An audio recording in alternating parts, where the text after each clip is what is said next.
வெளிப்படுத்தின விசேஷம் 12ஆம் அதிகாரம். அன்றியும் ஒரு பெரிய அடையாளம் வானத்திலே காணப்பட்டது.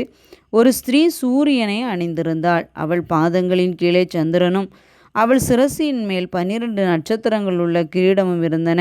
அவள் கர்ப்பவதியாயிருந்து பிரசவ வேதனை அடைந்து பிள்ளை பெறும்படி வருத்தப்பட்டு அலறினாள். அப்பொழுது வேறொரு அடையாளம் வானத்திலே காணப்பட்டது. 7 தலைகளையும் 10 கொம்புகளையும் தன் தலைகளின் மேல் 7 முடிகளையும் உடைய சிவப்பான பெரிய வலுசர்ப்பம் இருந்தது. அதன் வால் வானத்தின் நட்சத்திரங்களில் 1/3 பங்கை இழுத்து அவைகளை பூமியில் விழத்தள்ளிற்று. பிரசவவேதனை படுகிற அந்த ஸ்திரீ பிள்ளை பெற்ற உடனே அவளுடைய பிள்ளையை பட்சித்து போடும்படிக்கு அந்த வலுசர்ப்பம் அவளுக்கு முன்பாக நின்றது.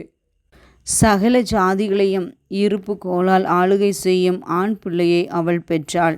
அவளுடைய பிள்ளை தேவனிடத்திற்கும் அவருடைய சிங்காசனத்திற்கும் எடுத்து கொள்ளப்பட்டது.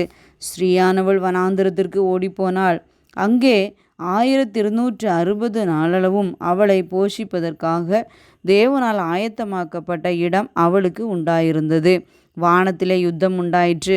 மிகாவேலும் அவனை சேர்ந்த தூதர்களும் வலுசர்ப்பத்தோடு யுத்தம் பண்ணினார்கள். வலுசர்ப்பமும் அதை சேர்ந்த தூதரும் யுத்தம் பண்ணியும் ஜெயங்கொள்ளவில்லை. வானத்தில் அவர்கள் இருந்த இடமும் காணப்படாமல் போயிற்று. உலகம் அனைத்தையும் மோசம் போக்குகிற பிசாசு என்றும் சாத்தான் என்றும் சொல்லப்பட்ட பழைய பாம்பாகிய பெரிய வலுசர்ப்பம் தள்ளப்பட்டது. அது பூமியிலே விழ தள்ளப்பட்டது. அதனோடு கூட அதை சேர்ந்த தூதரும் தள்ளப்பட்டார்கள். அப்பொழுது வானத்திலே ஒரு பெரிய சத்தம் உண்டாகி, இப்பொழுது இரட்சிப்பும் வல்லமையும் நமது தேவனுடைய ராஜ்யமும் அவருடைய கிறிஸ்துவின் அதிகாரமும் உண்டாயிருக்கிறது. இரவும் பகலும் நம்முடைய தேவனுக்கு முன்பாக நம்முடைய சகோதரன் மேல் குற்றம் சுமத்தும் பொருட்டு அவர்கள் மேல் குற்றம் சாட்டுகிறவன் தாழ்த்தப்பட்டு போனான்.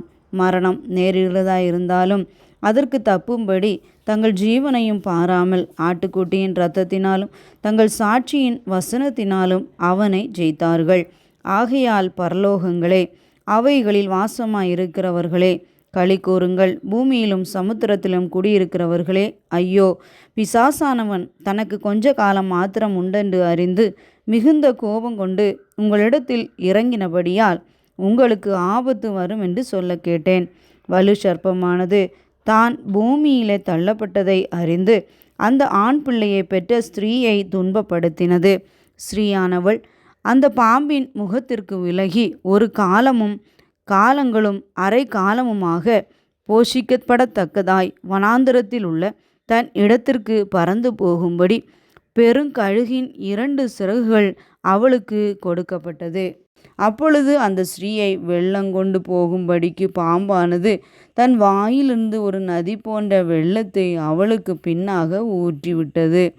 பூமியானது ஸ்திரீக்கு உதவியாக தன் வாயை திறந்து வலுசர்ப்பம் தன் வாயிலிருந்து ஊற்றின வெள்ளத்தை விழுங்கினது.